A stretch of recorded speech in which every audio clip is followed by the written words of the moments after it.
that if we didn't do that, firms could potentially want to increase advertising infinitely, so we're going to have like diminishing returns to some decreasing returns to advertising, so that firms will, that will keep that finite. Okay.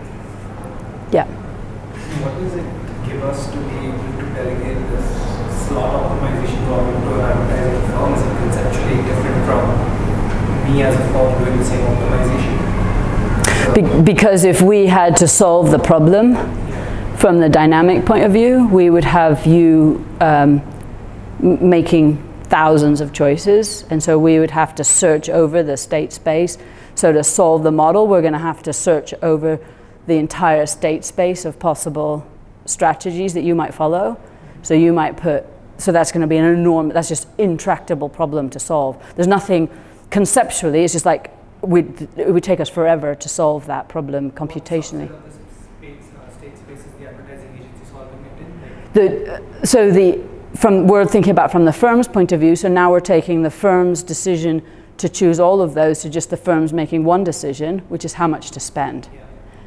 And the rest of that is subcontracted out to the advertising agency, so the firm, that's not part of the firm's optimization problem. So, I mean, conceptually, if I'm a very big firm and I have my own marketing department, let's say, yeah, then is this the exact same thing as saying that the rest of the firm picks one budget number, yeah, and it gives it to the marketing department, and then they optimize separately? Well, yeah, but that's much less plausible than this. So in fact, what happened, this is in fact the way the industry works, is that firms contract.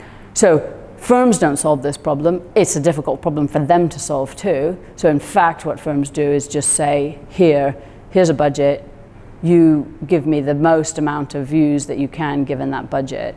And then they're at arm's length. So any other decisions the firm's making over pricing is not affected. You know, those aren't simultaneous decisions anymore. Yeah, so that is one thing. But in your setup, because you're delegating this to an advertising firm, do you have some dynamic of the type that the advertising firm can use its contract with multiple firms at the same time to jointly optimize? So we don't have that, so one could worry about whether that mattered or not. We don't include that in the model. So there are other issues that so some of this is like the way the industry really works, so it's like good that we're reflecting it. Some of it is a convenient simplification so that we can solve the problem. And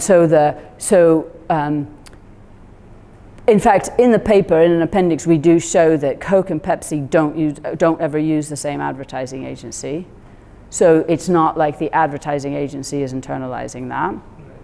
There's nothing to stop them colluding with each other, so we don't consider that as a possibility. It gives you exogeneity. It gives us, which massively reduces the state space. So if we had to try and solve the dynamic, we couldn't do it. So it just means that we're solving the dynamic, so we're searching over all the possible expenditures that they could choose. In a grid of we have 3 stocks, so that's going to be quite a big space. So we're like going to search over all of those to find the equilibrium, the highest profit maximizing decision over repeated times and indefinitely into the future. So that's already got a big number. It's like, whereas if it was every advertising, it would be like that times 1,000 cubed. You know, it's like a really big number.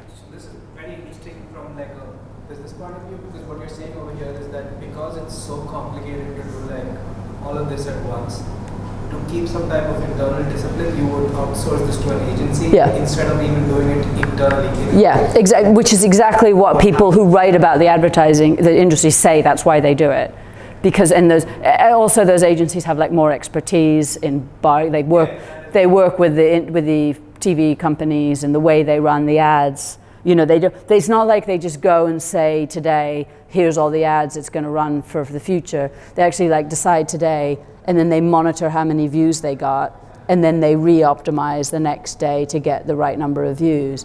And so that's they're able to do that better. It's a kind of specialization. And some type of game theoretic. Yeah. I don't know what to call it, but like some type of discipline issue.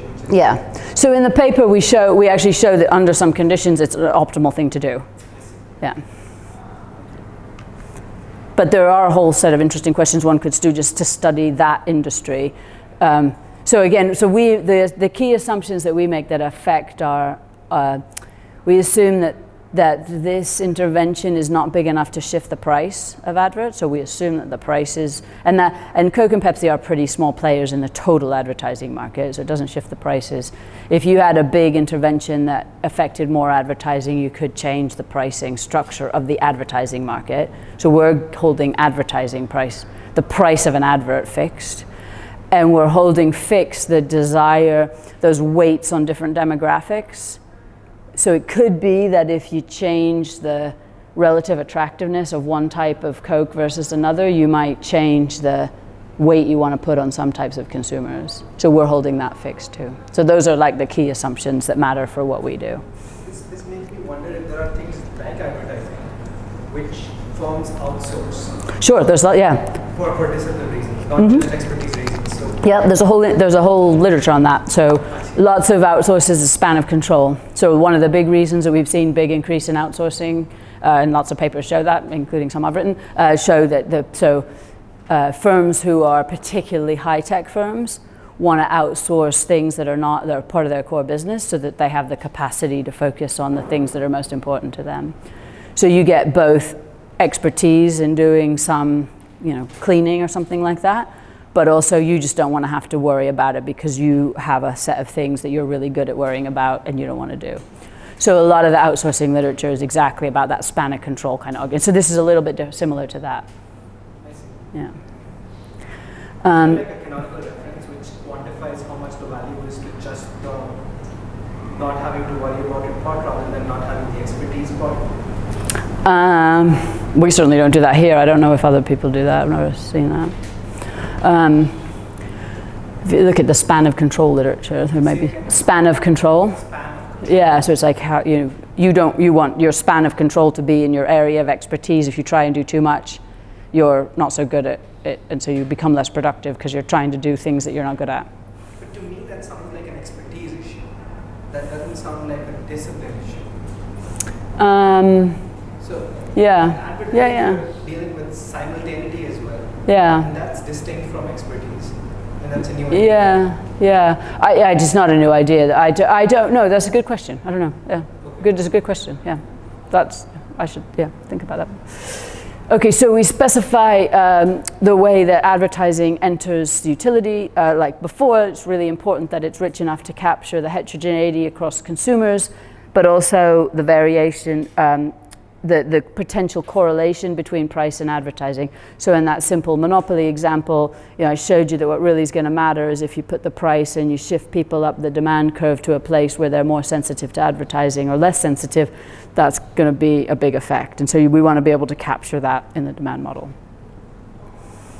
And so what we're going to have, what's going to matter a lot is that we have this advertising of the own brand, advertising of the other part of the first, so like Coke and Diet Coke, regular Coke, so the effect of Diet Coke on regular Coke consumption, demand can differ from the effect of regular Coke, and then the other firms, so like Pepsi.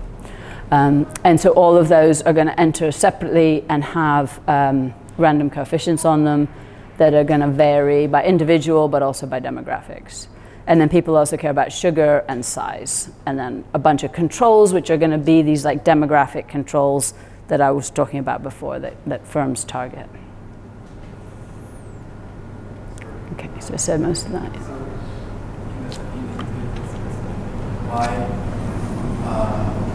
Why the beta IO?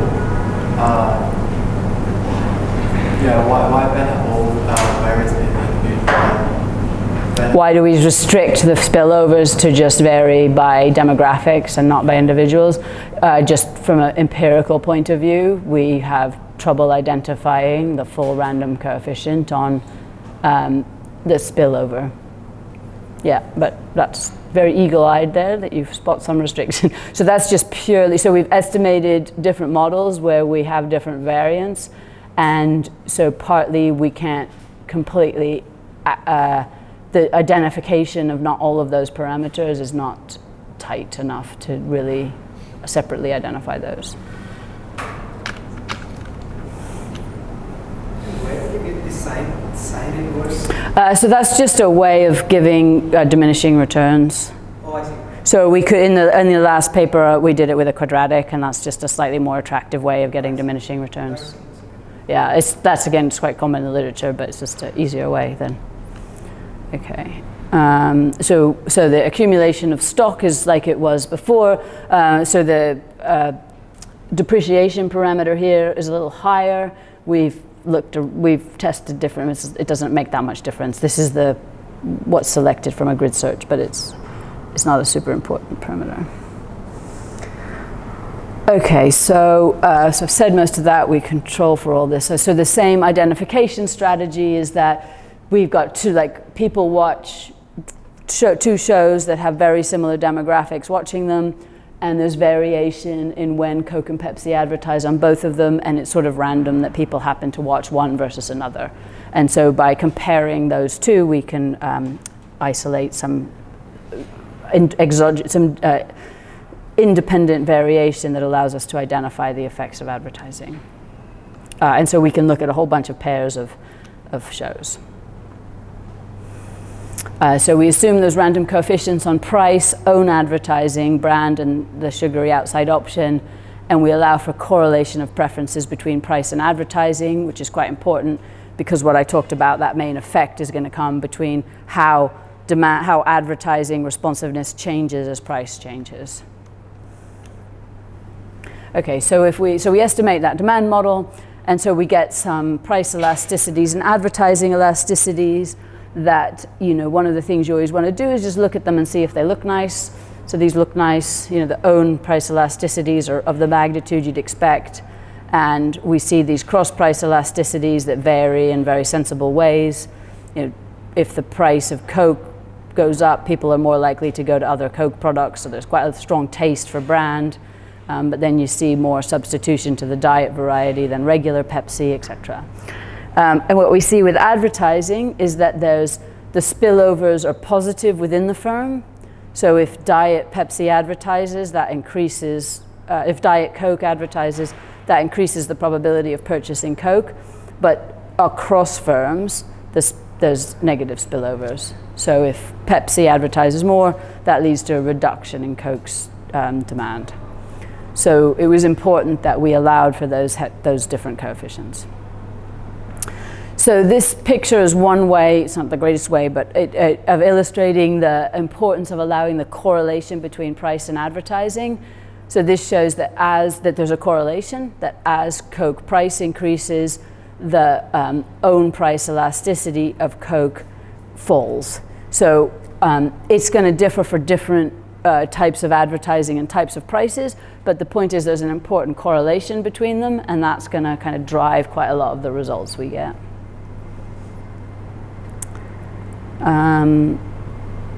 Yeah, so when we I won't talk, we can come back to that if you have questions about it. But so we're going to simulate some counterfactuals, which are a ban on advertising and then two different forms of tax. As I said, these results are super new, so the point of them is not so much the actual results, but just the mechanics of what we can do. So when we solve these models, we have, there's like 3 advertising states. So we could map this. So in this picture, what I'm doing is showing you the different advertising states for Coke regular from 0 to 400, which is the max, and then of Diet Coke, and I'm holding Diet Pepsi at its mean. And then I'm showing you the surface that describes how the Coke will change, what's Coke's optimal price cost margin given all these different states. So I can draw these kind of surfaces for all of the different equilibrium variables to look at, to understand how the firm's decisions over things like its price cost margin, how quantity, advertising states will vary with the different states. So the idea of that is to give us some idea of the, so here what you see is that as Coke increases its advertising, it reduces its price cost margin. So that's reflecting that negative correlation I just showed you before. If we hadn't allowed for that correlation, we'd see a much flatter surface here. Okay, so the model basically yields a bunch of functions like that for all the different equilibrium outcomes. So in the paper I could show you, a large number of those for all the different advertising states and equilibrium outcomes. Not a lot of intuition you get from that. But what the model gives us, though, is both the, each of these functions. So like a function like this that describes the equilibrium outcome that will happen in different states. But then it also gives you the equilibrium probability of each of the different states. So when we think about advertising going forward, that has a bit of randomness to it, and so that gives us the different probability distribution of different states. And so the average equilibrium outcome is going to be a function of both this optimal policy function times the distribution of the probability of each of the different outcomes. And so I can plot those a lot. So this shows the different advertising states for regular and Diet Coke holding Pepsi fixed, and then it shows you the optimal advertising expenditure for regular and Diet Coke. And so again, one can spend a long time looking at these to think about the slopes of them, but what to take away from this is that what the richness of the model gives us is these different surfaces that we can try and understand how these those simple factors that we looked at in the simple static monopoly case are at play here. Okay, and that's the equilibrium of the distribution. So I'm not going to dwell a lot on the impacts, except just to show you one or two things that interest us, partly because they're preliminary, but to show you that. So first of all, the aggregate impact of the advertising restriction. So this is restricting advertising to only diet varieties. So you see, like you can see here, so advertising expenditure has been forced to go to zero for the regular variety.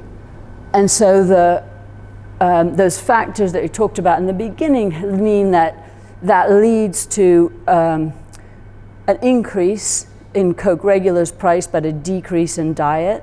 So because of the shape of demand and because of the types of consumers, so by reducing advertising expenditure, because advertising expenditure is correlated with the price preferences, that also means that people who are particularly price sensitive leave the market.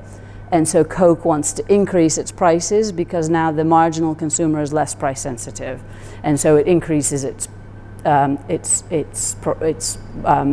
margin and its price there. And so we can work through all the results and see those at play. The big surprise here, though, is that the effects are very small of an advertising ban. If we compare that to the effects of a tax, for example, if we look at the effects, first of all, holding advertising fixed, a tax has a much bigger effect. So of course that's going to change depending on the size of the tax, but this is the size of a tax that's, like, these are two policies that are actually being proposed in the UK Parliament right now. So they're the size of two policies that people have discussed, and people's intuition has been that the advertising effect would have a much bigger effect than, or at least the same size as taxes, where actually the effect here is very small. And so part of what we're trying to do is understand why that is. So a big part of that, I think, is because a lot of it's rivalrousness, but also because of the fact that by banning advertising, you're changing the type of consumers in the market, and the way the firm optimally responds to that is kind of undoing some of that effect. But we need to figure that out more. Just to clarify, Yeah. the effects are small with the advertising ban, Yeah. not with the tax. No, with the tax, the effect of quantity is pretty large. In fact, we're worried it's almost too large. That's larger than is typically found, but we're taxing a very small set of goods here. So there is an outside good, which is other sugary drinks, and I think there's probably quite a lot of substitution to that. And They're not the same, but you mentioned that this is possible bills in the UK Parliament, right? Yeah.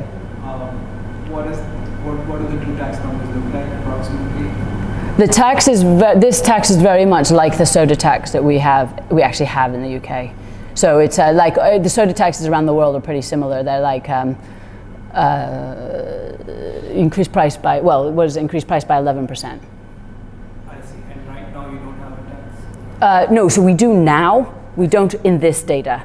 The tax was implemented after this, like pretty recently. I see. We do actually use the model to predict what would happen and show that it's in line, the predictions of this are in line with what actually did happen. But what's kind of more surprising, so the last thing I'll say is that in this first here, we just do the kind of traditional, this is like traditionally what we would do in a static model where we don't take account of the dynamic supply side of advertising. Here, we allow firms to re-optimize on advertising, having implemented the tax. And they change advertising by a lot, but it has very little additional effect on demand. So why is that? So what we think is going on is that the tax has basically already shifted all of the most advertising sensitive consumers out of the market because there's this correlation between advertising and price. And so by the time, when you add on the readjusting advertising, that's having a pretty small effect because you've now gotten rid of all the consumers who would have responded a lot. We need to work on the results a little bit to figure out that that's really what's going on, but that seems to be a part of the effect. Could it be that they just, like the budget effects of tax, maybe they're not passing everything on to the customer, so they have lower budgets for advertising and that is causing some of this? Although, yes, I agree that 60% gap is too high to probably explain all of that. Yeah. I don't know. Yeah. Something we consider. Yeah, I know, we need to pick apart the piece still. So, and then the final column looks at, well, what happens if you also did an advertising restriction on top of a tax? And so it does sort of make it a little bit more effective, but the effects are pretty marginal. And what's interesting is that actually it has a bigger effect on reducing the diet variety, again, for that same kind of reason, because we think the tax is already, the tax has led to a big reduction in regular, so it's taken all the people out of the market that are responsive, where it's increased diet. So the further restriction, there's big spillover effects, and so the further restriction is really driving the marginal diet people who switched, who are very sensitive to advertising. So this is one of the drawbacks of these dynamic models, is that they're very hard to get intuition over what's going on because all these pieces are changing inside the model and it takes a long time to solve them. So we kind of have some sense of what's going on here, but what we're working on now is like understanding better what's going on there. Yeah, it's very much like that, which is, yeah. And so we compare two different types of tax, but I'll leave that. Okay, so what do we do in this that was different? We kind of put a bunch of the pieces together. So we estimated an equilibrium model in which firms compete in price and advertising and showed that advertising spillovers matter a lot. And what really matters, though, is that we had this correlation between price sensitivity and advertising sensitivity, because that's really important. That comes out as important in the demand model and is driving a lot of the results. So, when we think about like model choice and model specification, the first version we estimated, we didn't have that spillover in. And we